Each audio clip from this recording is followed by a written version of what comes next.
Muy buenos días, hombres, ¿cómo están? ¿Bien?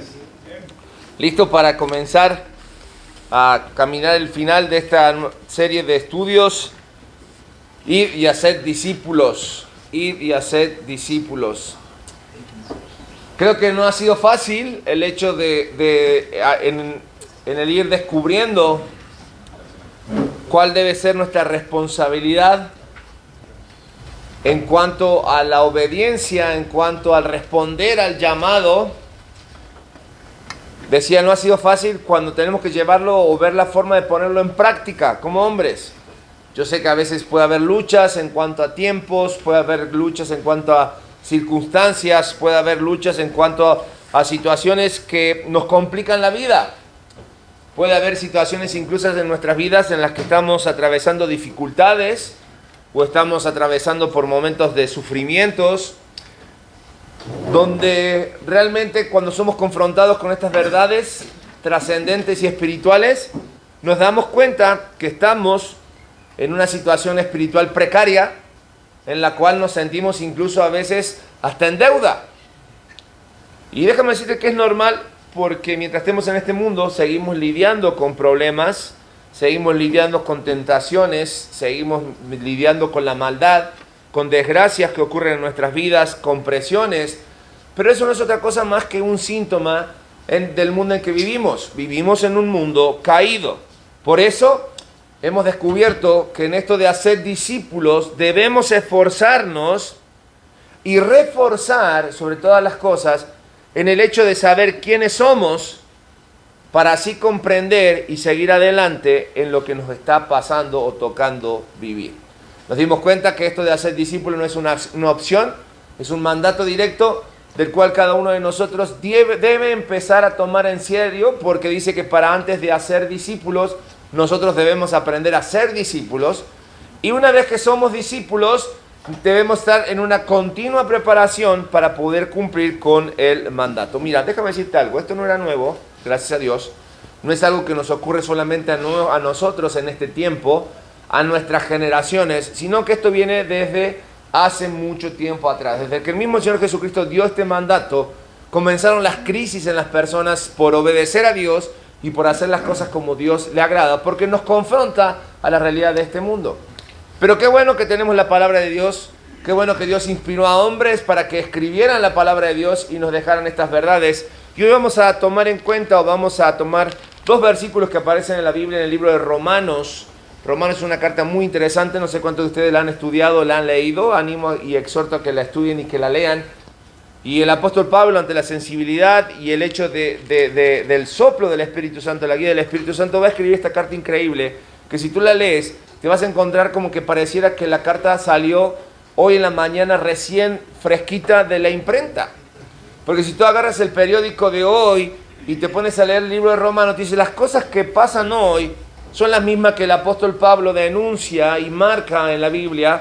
Y es por eso que llegamos al capítulo 8 de Romanos y vamos a encontrar dos versículos que nos dicen, oigan, no desesperen, sino que aprendan a ser más que vencedores en Cristo Jesús. Y vamos a leer dos versículos en esta hora que nos van a responder una pregunta que viene allí en sus hojas, que tiene que ver con el llamado de Dios a nuestras vidas. Y la pregunta es, ¿realmente tiene algo trascendente o importante? ¿O realmente Dios tiene algo real e impactante para tu vida en su llamado? Y es lo que vamos a descubrir. Romanos capítulo 8, versículos 28 y 29. Dice la palabra de Dios lo siguiente, leemos, dice, y sabemos que a los que aman a Dios, todas las cosas les ayudan a bien. Esto es, a los que conforme a su propósito son llamados. Porque a los que antes conoció, también los predestinó, para que fuesen hechos conformes a la imagen de su Hijo, para que Él sea el primogénito entre muchos hermanos. Decíamos, en Romanos capítulo 8, el apóstol Pablo va a tomar a los creyentes y les va a decir, aférrense a la esperanza que es en Cristo Jesús. Y el apóstol Pablo nos va a decir, ten en cuenta que Dios actúa sin cesar, es decir, Él no se detiene en la vida de los que le aman. Y sobre todas las cosas, Dios va a cumplir siempre en la vida de sus hijos el plan soberano. El primero empezando por el plan redentor. Y la vida cristiana, va a decir el apóstol Pablo, no es una existencia aleatoria, no es algo involuntario y casual, sino que como hijos de Dios, los creyentes, somos llamados a una nueva vida donde nosotros necesitamos cumplir y vivir conforme a los buenos propósitos que Dios dejó para cada uno de nosotros. Lo primero que analizamos en Romanos capítulo 8, versículos 28, la palabra allí que aparece es llamados. Y es lo que vamos a estar hablando acerca del llamado. El llamado habla acerca de una convocatoria. Una convocatoria que nosotros hablamos que la podemos identificar como una participación, un llamado oficial, lo que se conoce en la jerga de la ley, una citación, ¿no? Pero cuando hablamos de que eres citado, cuando eres citado por parte de la ley, ¿no es cierto? No hay forma de hacerte mirar para otro lado. Y la misma citación, si tú no respondes de forma correcta, la misma citación te genera un delito por no presentarte. Entonces, no hay opción cuando eres citado. Me gusta esa definición. O vas o te llevan. Porque vamos a ver más adelante que cuando hablamos de este llamado de Dios, al final, el hecho de presentarnos delante de Dios se cumple. Hay algunos ejemplos en la Biblia en cuanto a llamados. Y tenemos allí 3 versículos. El primero aparece en 1 Corintios, capítulo 1, versículo 9, que dice: fiel es Dios por el cual fuiste, ¿qué? ¿Llamados a qué? Fíjate qué interesante. Esta citación, este llamado que aparece en Romanos capítulo 8, versículo 28, la trascendencia es que no es algo así deliberado al azar, a ver, vente para ver qué hacemos contigo. No, hay una realidad. Fuiste llamados para experimentar la comunión por medio de su Hijo Jesucristo, que al final del versículo dice, ¿es qué? ¿O es quién? Nuestro Señor. Esa frase tiene una relevancia importante porque cuando hablamos de Jesucristo como nuestro Señor, quiere decir ¿qué cosa? Que Él sea nuestro Señor. Que Él es nuestro dueño. Que ahora ya ni siquiera nos pertenecemos, sino que le pertenecemos a Él. La profundidad del llamado de Dios en nuestras vidas, de los que Él antes predestinó y escogió, es para que tengamos una relación con Dios por medio de su Hijo Jesucristo, quien ahora es nuestro dueño. Sí, porque Cristo fue el que pagó el precio. Él fue el que nos redimió. Es un llamado de total dependencia, es un llamado de total santidad y es un llamado que sale totalmente de la soberanía de Dios. A Dios nadie le dicta cómo hacer y a quién llamar. Él llama conforme a Él le place, conforme a como Él quiera derramar su gracia, su misericordia. Ese es el llamado de Dios. Incluso la palabra de Dios en Efesios capítulo 4 dice que Él decide amar antes que las cosas existan. Antes incluso de la creación del mundo, nos amó y nos eligió. Esa es la profundidad del llamado. Vamos a encontrar cómo no es algo nuevo, es algo que Dios utiliza y es un recurso que Dios utiliza a través de la Biblia para mostrarnos que ninguno de nosotros se puede valer por nosotros mismos, si no es que Dios nos llama. Vamos a ver un poquito más adelante algunos ejemplos de hombres que Dios llamó. Pero para introducir este tema debemos entender que ser llamados por Dios es ser elegidos por Dios para cumplir ciertos propósitos. Cuando una persona, amados, es consciente de ese llamado y responde entregando su vida a Él, comienza a vivir el propósito que Dios tiene para su vida. Dios llamó, ¿te acuerdas?, a una nación, Israel, con un propósito claro. Él armó un reino de sacerdotes y una nación santa, con el propósito de representar a Dios delante de otras naciones.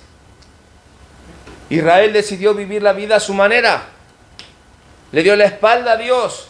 Entonces Dios, a precio de sangre, ahora Él buscó una generación redimida a la cual llamó iglesia.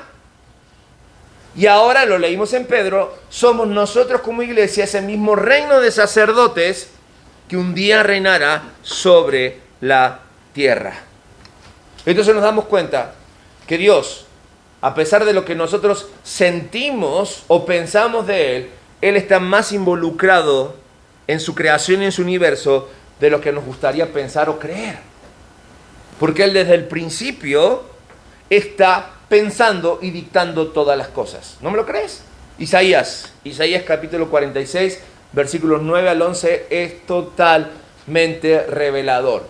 Porque Isaías, un hombre que deseaba ver a Dios, un profeta que amó, se deleitó, probó la ley, y el deseo de su corazón era ver cara a cara a Dios.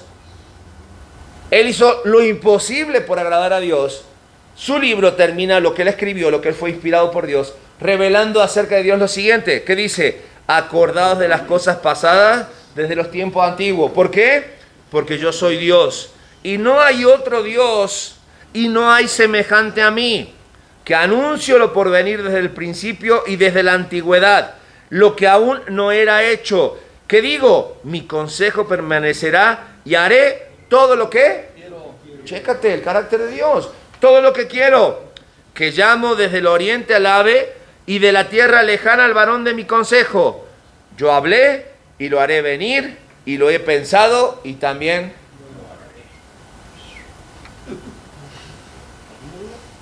ese es Dios que llama, ese es el Dios que te escoge, ese es el Dios que nos da la oportunidad. Un Dios que no necesita el consejo nuestro, que ni siquiera necesita de nosotros, pero decide tomarnos en cuenta. Porque Él tiene un plan magno desde el principio.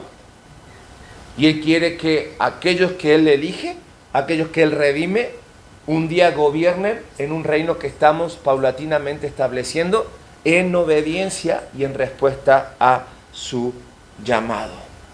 Por lo tanto, nosotros debemos entender que aunque Él nos ha dado la libertad de elegir, porque Él quiere que nos hagamos responsables de las consecuencias de nuestras decisiones, lo que debemos entender que aunque Él nos ha dado esa libertad de elegir, las decisiones que Él ya pautó ya han sido tomadas.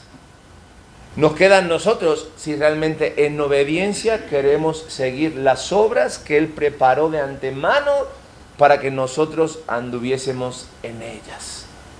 Entonces, ¿cuál es el propósito del llamado de Dios a nuestras vidas? Primer punto. Primero que nada, Dios nos llama a la salvación. Dios nos llama a la salvación. El llamado a la salvación implica conformarnos a la imagen de su Hijo. Ir transformándonos día a día a la imagen de Jesucristo. Después de la salvación, estamos llamados a crecer, completamos ahí en nuestras hojas, a crecer en la virtud cristiana y a servir a Dios con buenas obras. De hecho, esto se llama o se conoce como el proceso de maduración cristiana, que recién yo les comentaba, que recibe el nombre en nuestras vidas de santificación. La responsabilidad que nosotros tenemos de andar en las buenas obras que Dios preparó para nosotros. Y el Espíritu Santo que mora en nosotros es el que distribuye de parte de Dios a nuestras vidas los dones, es el que explota nuestros talentos, el que nos ubica y nos pone en los lugares correctos, y así nos llama y nos pone en el lugar donde Dios quiere que realmente le sirvamos. Me encanta el testimonio del apóstol Pablo, porque todos conocemos al apóstol Pablo, que antes era Saulo de Tarso, un hombre que respiraba muerte contra los cristianos, un hombre que estaba sinceramente equivocado, porque su motivación era la correcta, servir a un Dios poderoso, pero sus motivos no eran los correctos. Por eso decimos que estaba sinceramente equivocado. Y pasa con muchos, porque él dice que respiraba muerte sobre los cristianos, hasta que un día se topó con el Dios que él perseguía. Y su vida cambió totalmente, su perspectiva cambió totalmente. Dios lo humilló, Dios lo puso en su nuevo camino. Pablo empezó a sentir ese fuego dentro, de no bajarle a su pasión, pero ahora con la motivación correcta. Y el apóstol Pablo tenía su carácter. Y una de las cartas que más muestran el carácter de Pablo, sin lugar a dudas, es la carta que le escribió a los Corintios. Porque le decía las cosas en su cara. Porque la iglesia de Corinto era una iglesia que no tenía necesidad de absolutamente nada. Sin embargo, hacían todo al revés. No para agradar a Dios, sino para deleitarse a sí mismo y disfrutar de las cosas que no tenían que disfrutar. Dice que incluso ni los de afuera hacían las cosas que la iglesia de Corinto hacía. Entonces el apóstol Pablo, seguramente cuando se sintió como que, no atacado, no creo que sea la palabra atacado, pero cuando le dijeron, a ver Pablo, relájate, Pablo, si ya eres salvo, ya tienes, ¿qué más quieres hacer? Entonces el apóstol Pablo le dijo, 1 Corintios capítulo 9, versículo 16, dice, pero si anuncio el evangelio, no tengo por qué gloriarme. ¿Por qué? Porque eso no es ningún chiste anunciar el evangelio, eso lo tendríamos que hacer todos los cristianos, dice el apóstol Pablo. Pero fíjate qué curioso lo que sigue. Porque me es impuesta, ¿qué cosa? Necesidad. O sea, ni siquiera para el apóstol Pablo predicar, y deja del apóstol Pablo, vamos a sacar de la ecuación del apóstol Pablo. Para ningún cristiano predicar el evangelio es una opción. No, ni siquiera es opción. Es un mandato. Es una necesidad. Y termina diciendo el apóstol Pablo, ay de mí si no anuncia el evangelio. Pero Pablo, si tienes la vida resuelta, eres exitoso. Me imagino que a través de tu vida has juntado mucho dinero, no tienes, ya viste por tu retiro. Ya, relájate, Pablo. Ya, vive la vida tranquila. Dijo, no. ¿Quién vino a vivir la vida tranquila? ¿Quién vino a ser feliz en este mundo? Si el llamado implica que si Dios me salvó de gracia porque no lo merecía, de misericordia porque lo que merecía no me dio, yo tengo que hacer lo mismo. ¿Entendemos ese concepto del apóstol Pablo? Queremos admirar al apóstol Pablo no como el personaje, sino como el ejemplo de cristianos que nos puso delante. Sí, él dice, mira, las cosas buenas que quiero hacer, esas no hago. Porque soy humano, porque lucho en mis adentros, con mis problemas, con mis pecados. Pero una cosa sé, que mi vida tiene sentido si predico el evangelio. Si no, no tiene sentido. Y mira, a veces admiramos a grandes hombres como Pablo, que hacen la tarea para que nosotros conozcamos a Cristo. Pero hay otros hombres que también te registró en la Biblia, ¿se acuerdan de Jonás? Bueno, Jonás fue un personaje que ahí sí podemos tomar la ilustración del llamado o vas o te llevan. Porque se presentó, el ángel y le dijo a Jonás, ¿sabes qué? Necesito que lleves urgente un mensaje. Claro, aquí estoy, ¿a dónde voy? A Nínive. A Nínive. ¿Tú sabes lo que hacen con los profetas en Nínive? Aparte, Nínive es enemigo del pueblo. No te pregunté, Jonás, ¿vas a Nínive? ¿Te levantas y vas a Nínive? Claro que sí, voy. Y se fue para Tarsis. Pero como Dios sabía que Jonás no iba a obedecer en primera instancia, preparó a Glub. ¿Verdad? Preparó al pez grande. Y cuando arreció la tormenta y Jonás se dio cuenta que era su culpa, Dios le dijo, ven, tengo la solución para ti, pero vas a pasar 3 días dentro del vientre de un pez. Y pareciera que Jonás aprendió la lección, porque después de ese tiempo necesario para que Jonás se escarmentara, llegó a Nínive, predicó, y se enojó porque Dios perdonó a los ninivitas. Pero nunca se trata del mensajero, siempre se trata del mensaje. ¿Por qué te enojas? Porque cuando la situación llega, o vas o te llevan. ¿Conocen a Job?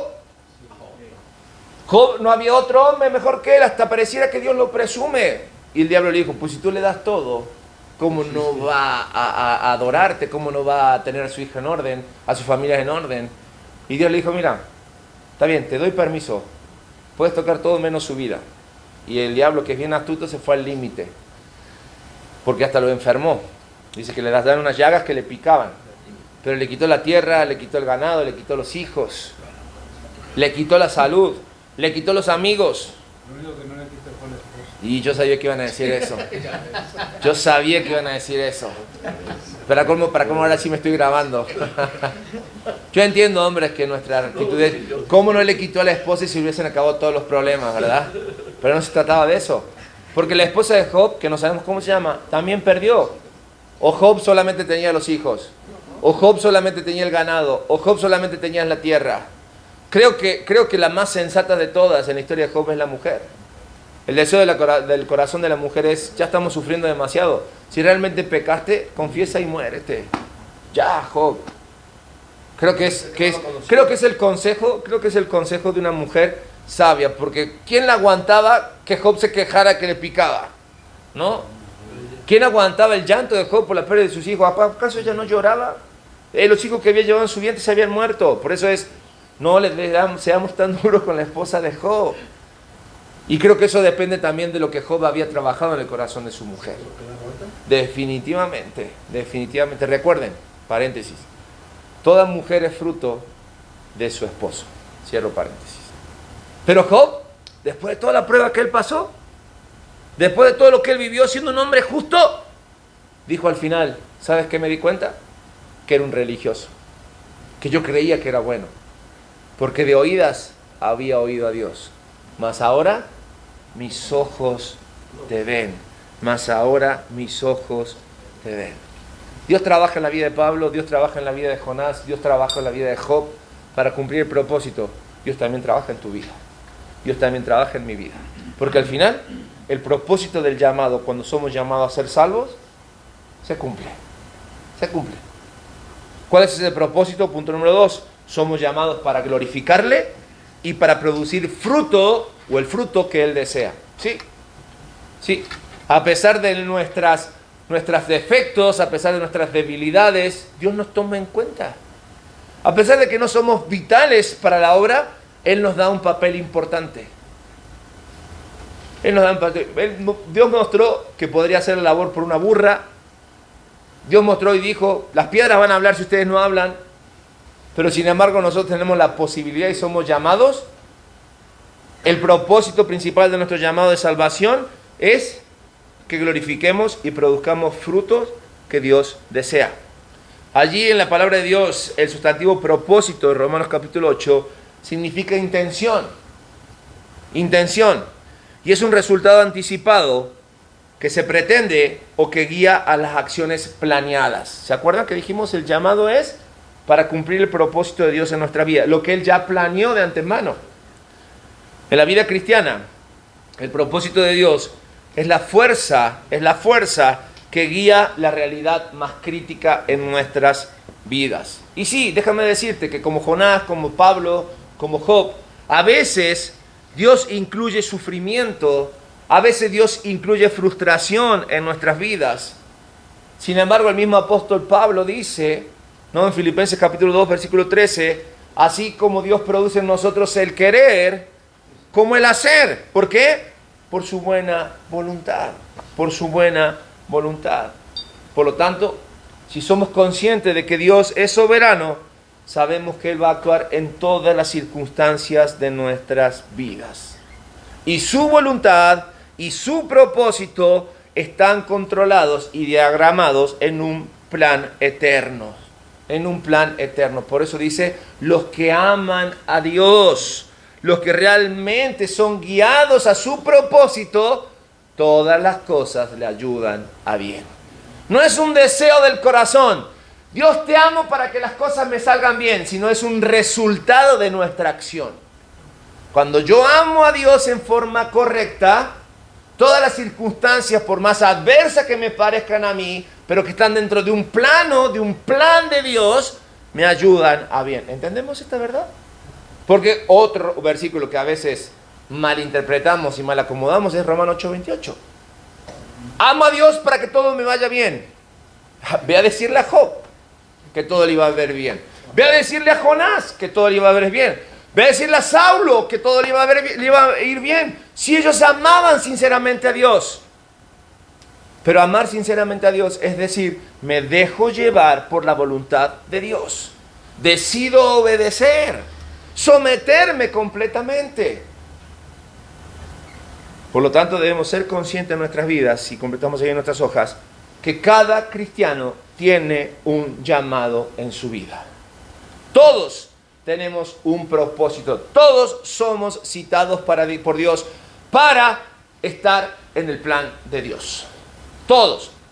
No podemos, y lo decíamos la semana pasada, no podemos presumir de un verdadero cristianismo si no conocemos a Dios, ni mucho menos si después de 5, 10, 15, 20 años de cristiano no sabemos en qué lugar tenemos que servir, cuáles son nuestros dones, cuáles son nuestros talentos puestos al servicio por Dios. Si todavía estamos mezquinando, si todavía estamos postergando, pateando hacia adelante lo que Dios nos está pidiendo.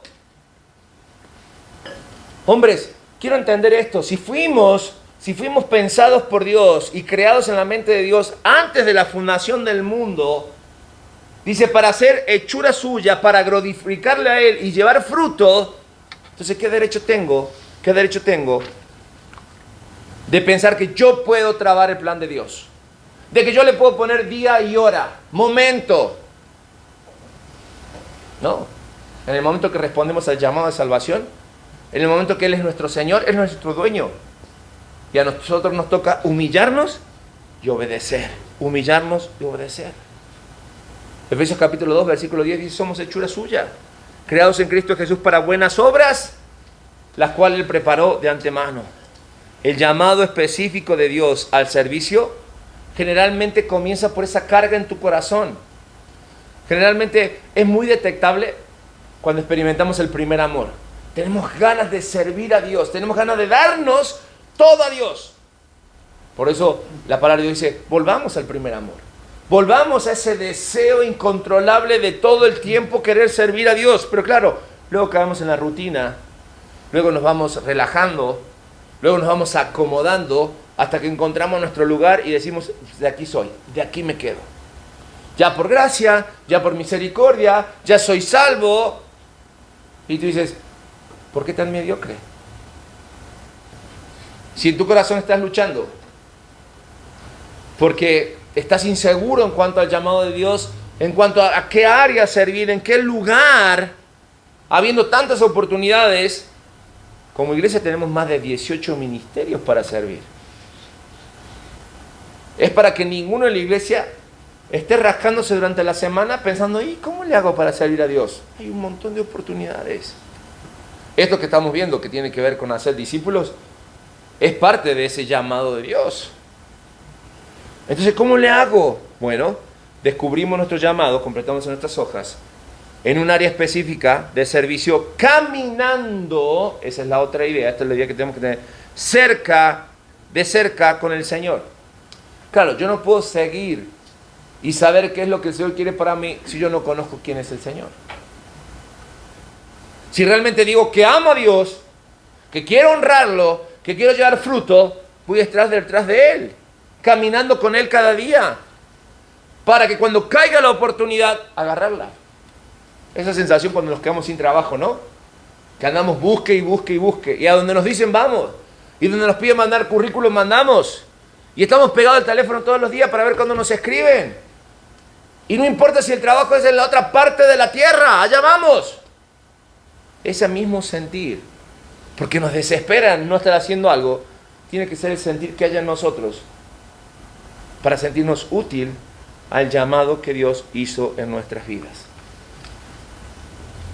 Amados, a medida que nosotros desarrollamos sensibilidad a la voz de Dios, avanzamos con lo que sabemos, es allí cuando nuestros corazones se vuelven dispuestos a obedecer al Señor. ¿Cómo podemos confirmar el llamado de Dios en nuestras vidas? ¿Cómo saber si lo que está pasando aquí, que me está oprimiendo, me está quitando el sueño, es lo que Dios quiere que haga? Bueno, es allí donde aplica el hecho de buscar un consejo sabio, un consejo oportuno.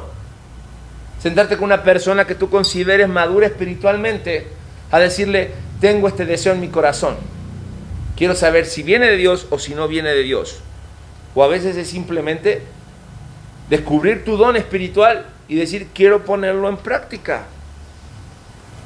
Entender que puedes dar buenos frutos, sumarte a dar buenos frutos, ser parte. Mira, nadie descubre un don espiritual o un lugar donde servir sentado.